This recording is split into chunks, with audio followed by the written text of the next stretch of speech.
ready to vote. Pero hindi ko pa nakiklaim yung pandesal. Claim mo na. Bata ba natin si Ambet? Kasi kakulay ko ng suot. Ay, nauna ka na tayo sa sasakyan. Yan po.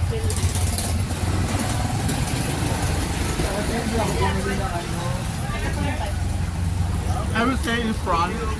Ikaw, saan ka ba? Kasi dalawa doon na kayo, ha? Dito kayo tatlo kami, pwede pa? Ibabalik po kayo ng service. Hello! Barangay daw. Hello!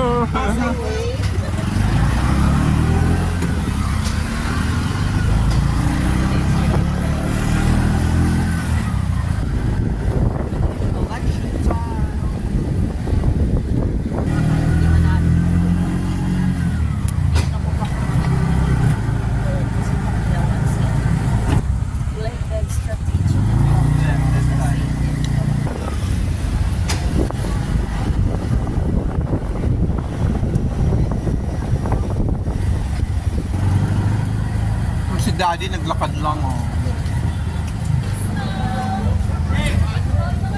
Check mo number din.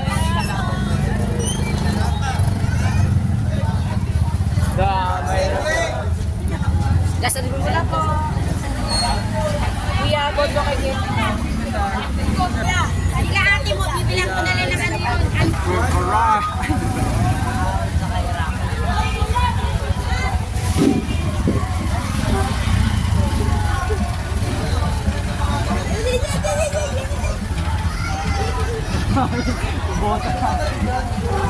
We're sad. Barangay 33. Doc, look.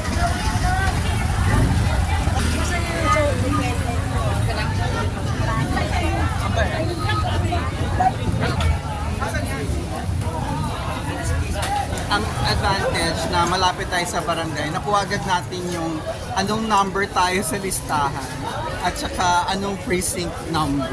Anong precinct number mo, TTT? Yung sa baba. 016 PA. Ako 163C. No, A ka eh. Ano ka? Ano letter? Anong letter mo, Sads? Magkaiba yata tayo. Ako 79. Okay. So, Ano po? Sa fourth floor. opo, saan po itong 163C? Sa fourth floor po yan. Nitong building na to. 16. Ayaw po. Fourth floor. Kadolo po. Fourth floor. Ginagawa ko ng fourth floor po. Third floor. Fourth floor din po.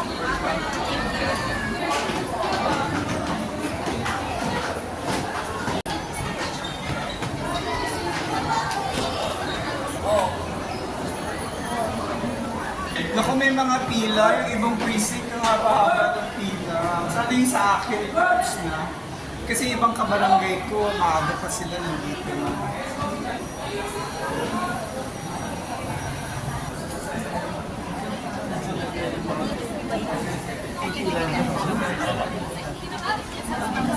One six three. Ito muna baby or ano? Private pa. Ito po. Saan yung sa akin? Holy kid.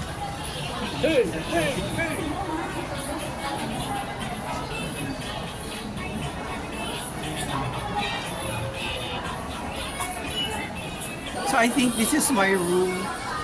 Wala tayong pila po. Meron, wala po. Ay, salamat. Ang bilis. So halos walang tao. Actually, pagpasok ko ako na. Done! 48 years na wala pa si TTT at saka si Sads. Ang tagal ng turn nila. Dami kasi tao. Mahirap din no na pag sama-sama kayong pupunta sa presinto. Kasi iba naman yung rhythm ng bawat voting rooms. Naaaliw ako sa spirit ng election. Kasi you see a lot of faces, people you don't see on a daily basis, mga kabarangay mo. Kanina nakaupo ko dun sa isang upuan. Pag sinasabi nilang barangay, ko, okay, kabarangay ko to. But it's my first time to see them. Lawrence, kung nakaboto ka na, saan ka? Dun sa dulo? Walang tao, no? Ang tanong, bakit wala pa si Sads, si TTT, si Lawrence, tapos na. Going back, natutuwa ako kasi late ngayon, nasa 4th floor ako. Tumitingin ako dun sa baba, ang daming tao, ang daming papel, parang confetti yung mga papel na nakahiga sa lupa. Alam mo, nung nasa Quezon City pa ako, hindi ako active. Kasi pag election, nag-out of town ako. Tapos malayo ang barangay. I don't even know where our barangay offices were. Offices kasi palipat-lipat naman ako sa Quezon City. Anyway, balik tayo sa pag-aantay. Punta kaya ako doon. Baka naman doon na siya bumaba. Kasi syempre may hagdan din doon sa dulo.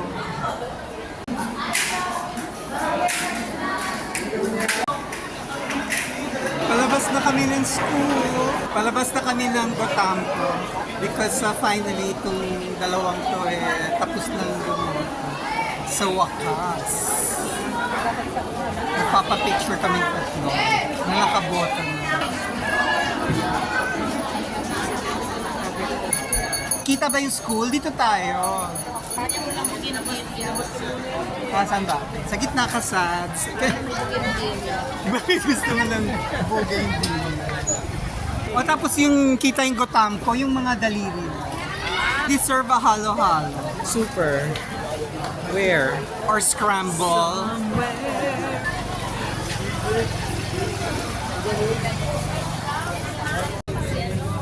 May pa-water ang barangay na.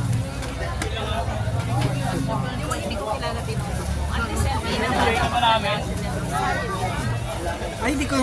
Dalawa yung adventure, so pinoto ko sana sa Binoto ko silang dalawa kasi hindi ko na matandaan kung sino din yung nakausap ko.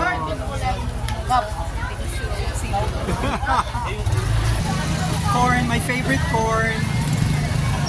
Oh. Mainit. Sila TTT and Sads, gusto nilang mag halo-halo, pero hindi naman sila naghahanap ng halo-halo. Nasaan na ba sila?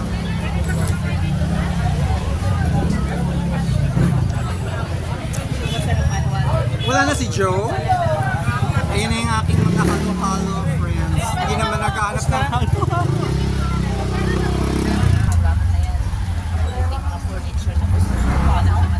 Pauwi na. We're going home. Going home. Napilaupan ako. Saya naman ng Baguio nyo. Naliw ako doon sa... We're back. Freebies with barangay. Yes. Food and safe. Yes. Convenient. Thank you. Thank you. Feel naman namin na taxpayer kami. Yes.